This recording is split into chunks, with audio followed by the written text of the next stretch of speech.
Singapura panik. Dalam hitungan bulan, Indonesia menghentikan ekspor sumber daya alamnya mulai dari tembaga, minyak sawit, hingga gas alam. Aliran dana triliunan rupiah yang selama ini mengalir ke Singapura tiba-tiba diputus. Apa yang sebenarnya terjadi? Mengapa Prabowo mengambil langkah tegas ini? Bagaimana dampaknya bagi perekonomian Singapura yang selama ini bergantung pada kekayaan alam Indonesia? Dan yang paling penting, apa artinya bagi masa depan Indonesia? Simak kisah lengkapnya dalam video ini, dan temukan bagaimana Indonesia mulai mengambil alih kendali atas kekayaannya sendiri. Assalamualaikum warahmatullahi wabarakatuh. Sobat channel Kabar Langit, Indonesia bagai gajah yang diikat tali kecil. Kekuatan dan potensinya besar, tetapi belum sepenuhnya merdeka dalam mengelola sumber dayanya.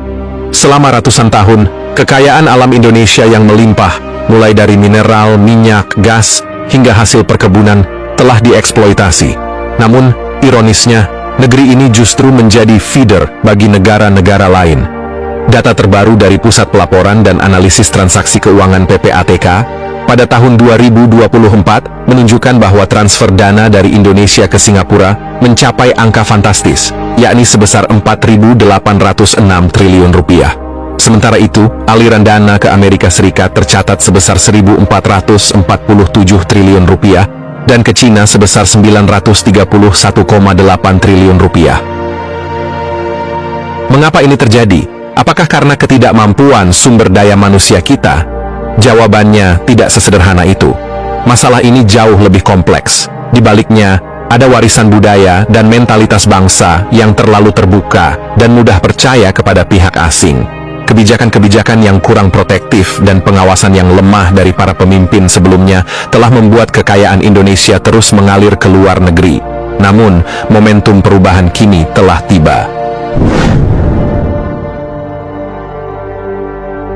Presiden Prabowo Subianto dalam 100 hari pertama kepemimpinannya telah mengambil langkah-langkah tegas untuk menghentikan kebocoran kekayaan Indonesia. Salah satu kebijakan paling signifikan adalah mewajibkan para eksportir untuk menempatkan devisa hasil ekspor (DHE) di perbankan nasional minimal selama 1 tahun. Kebijakan ini akan efektif mulai 1 Maret 2025. Tujuannya jelas, menarik kembali hak bangsa Indonesia yang selama ini dinikmati oleh negara lain. Mengapa ini penting? Pada tahun 2024, tercatat ada 7.000 triliun kekayaan Indonesia yang mengalir ke luar negeri.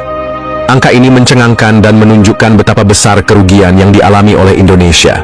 Dengan kebijakan baru ini, Prabowo berupaya memastikan bahwa hasil ekspor sumber daya alam Indonesia benar-benar memberikan manfaat bagi perekonomian dalam negeri, bukan lagi menjadi sumber kekayaan bagi negara lain. Pada tahun 2024, aliran dana dari Indonesia ke Singapura mencapai 4.806 triliun rupiah, setara dengan 54% dari produk domestik bruto PDB Singapura. Dampaknya jelas, sektor keuangan Singapura, khususnya perbankan, yang selama ini bergantung pada dana hasil ekspor dari Indonesia, akan mengalami penurunan signifikan.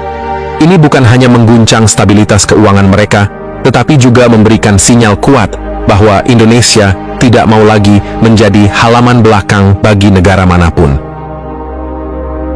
Tidak hanya itu, larangan ekspor konsentrat tembaga yang diberlakukan mulai 1 Januari 2025 juga akan menjadi pukulan telak bagi Singapura. Bursa Efek Singapura, SGX, yang selama ini menjadi pusat perdagangan komoditas, akan menghadapi tantangan besar. Perusahaan-perusahaan Singapura yang bergantung pada pasokan konsentrat tembaga dari Indonesia akan kesulitan memenuhi permintaan pasar. Dampak ini tidak hanya terbatas pada sektor perdagangan, tetapi juga akan memengaruhi sektor perbankan dan manajemen aset di Singapura. Singapura, hub perdagangan minyak sawit terbesar di Asia Tenggara, kini harus bersiap menghadapi badai. Program B40 atau biodiesel 40 yang dimulai pada tahun 2025 juga menjadi ancaman serius bagi Singapura. Negara ini dikenal sebagai salah satu hub perdagangan minyak mentah kelapa sawit atau CPO terbesar di Asia Tenggara.